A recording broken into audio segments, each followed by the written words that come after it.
নমস্কার শ্রোতা বন্ধুদের গল্পের ঢেউয়ে ঢেউয়ে স্বাগত। আশা করি আপনারা ভালো আছেন। শ্রোতা বন্ধুদের কাছে আমার একটা বিনীত আবেদন, গল্পগুলি পুরো শুনবেন। গল্পগুলি পুরো শোনা আমাদের উচিত, তার কারণ পুরো গল্পের মধ্যেই লুকিয়ে থাকে গল্পের আসল নাটক, যা লেখক চেষ্টা করে নিজেকে প্রকাশ করার জন্য। আর আপনি যদি গল্পটি অর্ধেক শোনেন তাহলে সেই গল্পের মানেই থাকে না। গল্পটি যদি ভালো লেগে থাকে তা লাইক করুন, আর গল্পটি যদি খুব ভালো লাগে বা আমার অন্যান্য কন্টেন্টগুলি সবই যদি আপনার খুব পছন্দ হয় তাহলে চ্যানেলটি সাবস্ক্রাইব করে নিন। ধন্যবাদ।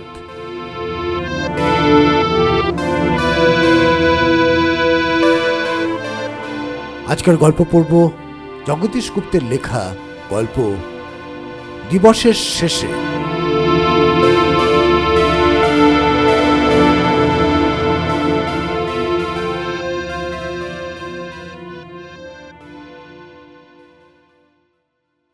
রতি নাপিতের বাড়িটার অবস্থান ক্ষেত্র বড় চমৎকার। বাড়ির পূবে নদী কামোদা, পশ্চিমে বাগান, উত্তরে বেনু বন, দক্ষিণে যতদূর দৃষ্টি চলে ততদূর বিস্তৃত শস্যক্ষেত্র। সূর্যদেব দিগন্ত রেখা স্পর্শ করিতে না করিতে তার টকটকে হিঙ্গল আভাটি রতির গৃহচূড়া চম্বন করে। রতি ঠিক পাখির ডাকেই জাগে। গোধূলিতে তারা বৃক্ষাবাসে ফিরিয়া আসিতেই তাহাদের কলকাকলির সঙ্গে সঙ্গে সেই শান্তির সুরে সুর মিলাইয়া তার তুলসী তলায় সন্ধ্যা প্রদীপ জ্বলিয়া ওঠে।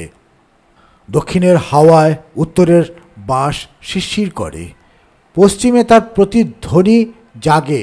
সুচিক্কণ শ্যামল দোলের অন্ত থাকে না, কিন্তু এই এত বড় কাণ্ডটার প্রতি রতির দৃকপাতও নাই। তার চোখ কান এসব দেখিতে শুনতে শেখে নাই।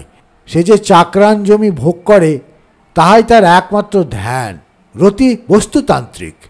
একগুয়ে কোপন স্বভাব না থাকিলে রতিকে মন্দলোক বলা যাইত না।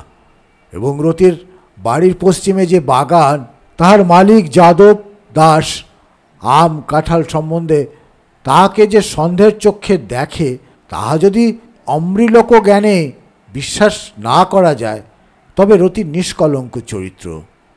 কিন্তু লোকে সে কথা বিশ্বাস করে। 2 ক্রোশ দূরবর্তী রামচন্দ্রপুরের হাটে রতিকে গ্রামের ইতর ভদ্র অনেকেই আম কাঁঠালের কালে আম কাঁঠাল বিক্রয় করিতে দেখিয়াছে। কিন্তু আশ্চর্য এই যে তাহা আহরণের উপায় সম্বন্ধে রতিকে সতর্ক প্রশ্ন করিয়াও তাহারা খুব সন্তুষ্ট হইতে পারে নাই। রতির একটি মাত্র ছেলে, নাম পাঁচু ও বয়স 5। রতির স্ত্রী নারায়ণী 3টি পুত্রকে প্রসবগৃহ হইতে নদী গর্ভে নিক্ষেপ করিয়া পাঁচু গোপালের মাদুলি ধারণ করে তারপর পেটে আসে এই পাঁচু। তাই অসংখ্য মাদুলি, কবচ, তাবিজ প্রভৃতি আদি দৈবিক প্রহরণ পাঁচুর অঙ্গে নিয়ত উদ্যত থাকিয়া যাবতীয় অমঙ্গলের বিরুদ্ধে সশস্ত্র প্রহরা দিতেছে। কিন্তু এত করিয়াও নারায়ণীর মনে তিল মাত্র স্বস্তি নাই। যুঝিতে যুঝিতে জাগ্রত মন্ত্র কখন নিদ্রাভিভূত হইয়া পড়িবে তাহার স্থিরতা নাই। দেবতার নির্মাল্য ও প্রসাদ একসময় কমজোর হইয়া পড়িতেও পারে। তাই পাঁচু চোখের আড়াল হইলেই নারায়ণীর মনে হয় পাঁচু বুঝি নাই। এমন সশঙ্ক তার উৎকণ্ঠা। বহু আরাধনার ধন এই পাঁচু একদিন সকালবেলা ঘুম ভাঙিয়া উঠিয়াই যে কথাটি বলিয়া বসিল তাহা যেমন ভয়ঙ্কর তেমনই অবিশ্বাস্য। নারায়ণী তাহাকে হাত ধরিয়া ক্ষেতের দিকে লইয়া যাইতেছিল। নিঃশব্দে যাইতে যাইতে পাঁচু মায়ের মুখের দিকে মুখ তুলিয়া বলিল, মা, আজ আমায় কুমিরে নেবে। নারায়ণী চমকাইয়া উঠিয়া বলিল, সে কি রে? হ্যাঁ মা, আজ আমায় কুমিরে নেবে। কি করে জানলে? পাঁচু বলিল, তা জানি নে। ছেলের সর্বনেশে কথা শুনিয়া নারায়ণী প্রথমটা ভয়ানক চমকাইয়া উঠিল। একটু ভাবিতেই দুর্ভাবনা কাটিয়া তার বুক হালকা হইয়া গেল।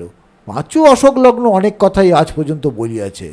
একদিন পাঁচু সন্ধেবেলায় একটি প্যাচককে তাদের ঘরের চালে বসে অট্টহাস্য করিতে দেখিয়াছিল। আর একদিন একটি বৃহৎ কচ্ছপকে বাচ্চাসহ তাহাদেরই উঠানে দাঁড়াইয়া নৃত্য করিতে দেখিয়াছিল। এমনই সব অসম্ভব কথা পাঁচুর নিত্য বলিয়া থাকে। পাগল ছেলে। রতি স্ত্রীর মুখে পাঁচুর উক্তি শুনিয়া পাঁচুকে চোখ রাঙাইয়া ধমকাইয়া দিল। এই সংস্রবে তাহার মনে পড়িয়া গেল তাদেরই গ্রামের মৃত অধর বক্সির কথাটা। অধর বক্সি সেবার নৌকোযাত্রা করিবার ঠিক পূর্বদিন সন্ধ্যাবেলায় আবছায়া জ্যোৎস্নায় নিজেরই ছায়া দেখিয়া আঁতকাইয়া উঠিয়াছিল। প্রাঙ্গণে লাফাইয়া লাফাইয়া সে নিজেরই ছায়ার দিকে আঙুল দেখাইয়া ভীতস্বরে কেবল চিৎকার করিয়াছিল, ও কে, ও কে! সেদিন তার রক্তবর্ণ নিষ্পলক চক্ষুর দিকে ভালো করিয়া চাহিয়া থাকিতে কাহারও সাহস হয় নাই। বহু চেষ্টায় সেদিনকার মতো আতঙ্কের নিবৃত্তি হইয়া সে নিরস্ত হইয়াছিল বটে, কিন্তু তার নৌকার ফেরে নাই। সেও না। জনৈক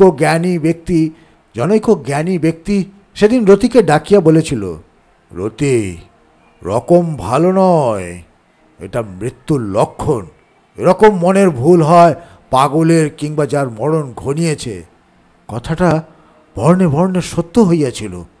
তাই রতি ছেলেকে কঠোর কণ্ঠে শাসন করিয়া দিল, খবরদার, ফের যদি ও কথা মুখে আনবে তবে কাঁচা কঞ্চিত পিঠে ভাঙব। তখন আষাঢ় মাসের প্রথম ভাগ। নদী বাড়িয়া চড়া ডুবাইয়া জল খারাপ পাড়ের মৃত্তিকা ছল ছল শব্দে লেহন করিতেছে। স্বচ্ছ শান্ত জল পঙ্কিল ও খড় গতি হইয়া উঠিয়াছে। তবু ভয়ের কোনো কারণ নাই। এ নদী কামোদা, তার দুই তীর আর তার জল তাহাদের চির পরিচিত। এ নদী তো নরঘাতিনী রাক্ষসী নহে, স্তন্যদায়িনী জননীর মতো মমতাময়ী। চিরদিন সে গিরিগৃহের সুপেয় শীতল নীর তাদের পল্লী কুঠিরের দুয়ার পর্যন্ত বইয়া আনিয়া দিতেছে। তাকে ভয় নাই। স্নানের বেলায় রতি পাঁচুকে ডাকিয়া বলিল, আয় নে আসি। কাঁচা কঞ্চির ভয় পাঁচু সেখানে কোনো প্রতিবাদ না করিয়া মায়ের কাছে ছুটিয়া গেল। মায়ের পিঠের ওপর উপুড় হইয়া পড়িয়া দুই হাতে তার গলা জড়াইয়া ধরিয়া বলিল, আমি আজ নাইব না মা। কেন রে? ভয় করছে। নারায়ণী ছেলেকে কোলে করিয়া ঘরের বাহিরে আসিয়া বলিল, পাঁচু নাইবে না আজ। রতি ভ্রুভঙ্গি করিয়া বলিল, কেন, কি হয়েছে? হয়নি কিছু, তবে নাইতে চাইছেন না, থাক না আজ। রতি আরও শক্ত হইয়া বলিল, না, ওর ভুলটা ভাঙা দরকার। বাবুকে বললুম শুনে তিনি হাসতে লাগলেন। তিনি তো হাসলেনই, আরও কতজনে হাসলে। গ্রামের বাবু চৌধুরী মহাশয়ের সম্মুখে বসিয়া চামড়ায় খুর ঘষিতে ঘষিতে রতি পাঁচু গোপালের উদ্ভট উক্তিটা বিবৃতি করিয়াছিল শুনিয়া বাবু নিজে তো হাসিয়াছিলেনই, উপস্থিত অপরাপর সকলেও হাস্য সংবরণ করতে পারে নাই। কামোদায় কুমির, ইয়া অপেক্ষা হাস্যকর উক্তি আর কি হইতে পারে। চৌধুরী বাবু বলিয়াছিলেন, না কিছু না, তুই সঙ্গে করে নাইয়ে নিয়ে আসিস, কুমিরে যদি নেয় তো তোকেই নেবে। রসিক পোদ্দার বাবুর মুখের কথা কাড়িয়া লইয়া বলিয়াছিল, বাবু বলেছেন ঠিক, যাতে তার খোরাক হবে। হলধর রাজবংশী বাবুর সম্মুখ হইতে দূরে সরিয়া কলিকা টানিতেছিল। সে একগাল ধোঁয়া ছাড়িয়া বলিয়াছিল, রতি, তুই বাবুর আশ্রয় থেকেও এমন অজ্ঞ, তাতে আবার যেতে নাপিত, ইত্যাদি বিরক্তিকর বিদ্রূপে মনে মনে রুখিয়া উঠিয়া এবং অধর বক্সির এই শ্রেণীর ভুলের দরুন সদ্য সদ্য নিধন প্রাপ্তির কথাটা স্মরণ করিয়া পাঁচুকে আজ নদীতে লইতেই হইবে সংকল্প করিয়া রতি বাড়ি আসিয়াছিল। নারায়ণী পাঁচুকে বলিল, যাও বাবা, নে এসো, সঙ্গে বড় একটা মানুষ যাচ্ছে, ভয় কিসের, বলিয়া সস্নেহে মুখচুম্বন করিয়া পাঁচুকে নামাইয়া দিল। মনে মনে তাহার সহস্র বৎসর পরমায়ু কামনা করিল। অন্যদিন তেল মাখিবার সময় পাঁচু ছটফট করিত। আজ সে দাঁড়াইয়া নির্বিবাদে তেল মাখিল এবং বাপের গামছাখানা হাতে করিয়া তার পিছন পিছন ঘাটে আসিল। স্নানার্থীগণের ওঠানামার সুবিধের জন্য পার কাটিয়া জল পর্যন্ত ঢালু করিয়া দেওয়া হইয়াছে। জলের ধার পর্যন্ত নামিয়া আসিয়া রতি থমকাইয়া দাঁড়াইল। তার কেমন ভয় ভয় করিতে লাগিল। নিস্তরঙ্গ বিস্তীর্ণ আবিল জলরাশি যেন ভয়ঙ্কর নিঃশব্দে মধ্যাহ্ন রৌদ্রে শানিত অস্ত্রের মতো ঝকঝক করিতেছে। দুর্লভ্য তীব্র স্রোত ছুটিয়া চলিয়াছে। এত বড় একটা গতিবেগ, অথচ তার শব্দ নাই, অভয়ব নাই।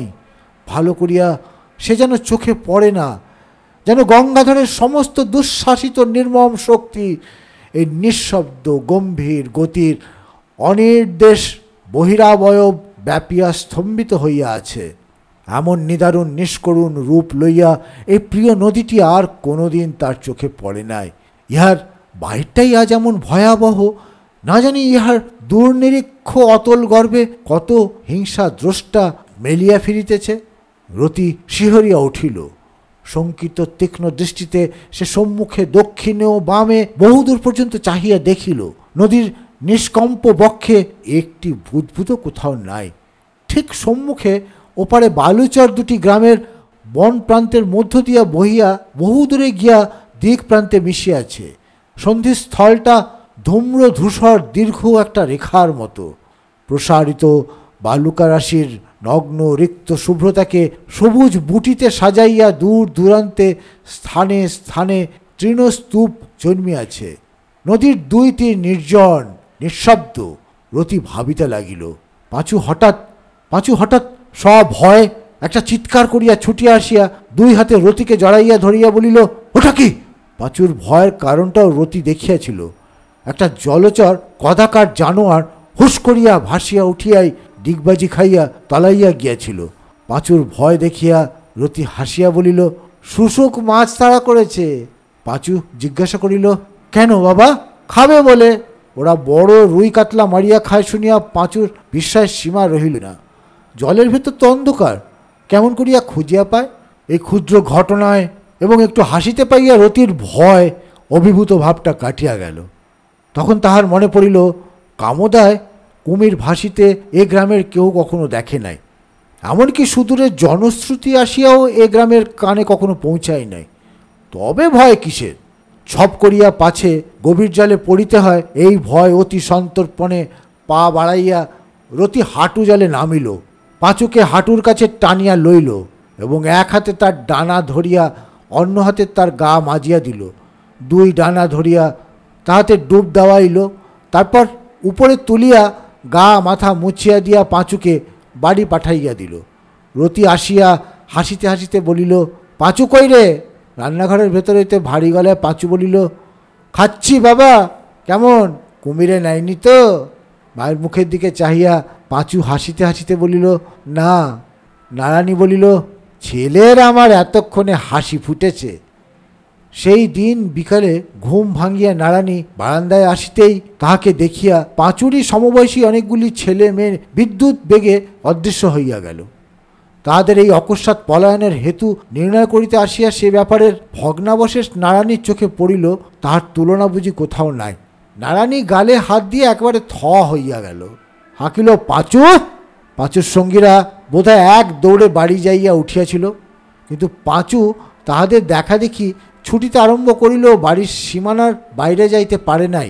মায়ের ডাক শুনিয়া সে রান্নাঘরের আড়াল হইতে বাহির হইয়া অত্যন্ত জড়সড়ভাবে আসিয়া তাহার সম্মুখে দাঁড়াইল। ছেলের মূর্তি দেখিয়া নারায়ণের ব্রহ্মাণ্ড জ্বলিয়া উঠিল। ব্যাপারেই নারায়ণী যখন ঘুমাইতেছিল তখন পাঁচু আর তার সঙ্গীরা ঘরে রাখা ছোট একটা পাকা কাঁঠাল চুরি করিয়া ভাঙিয়া খাইয়াছে।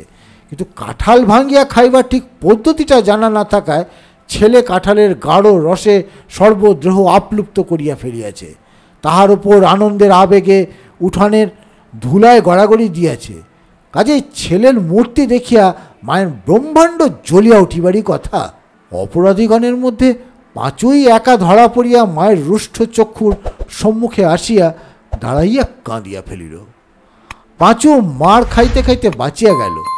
এত বেলা পর্যন্ত যে সে বড় ত্রাসের ক্লেশ সহ্য করিয়াছে, কিন্তু তার অকারণ আর্তনাদে এবং নারায়ণীর ক্রুদ্ধ চিৎকারে রতির ঘুম ভাঙিয়া গেল।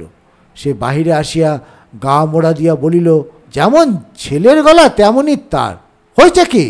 নারায়ণী বলিল, হয়েছে আমার শ্রাদ্ধ, চুরি করে কাঁঠাল খাওয়া হয়েছে।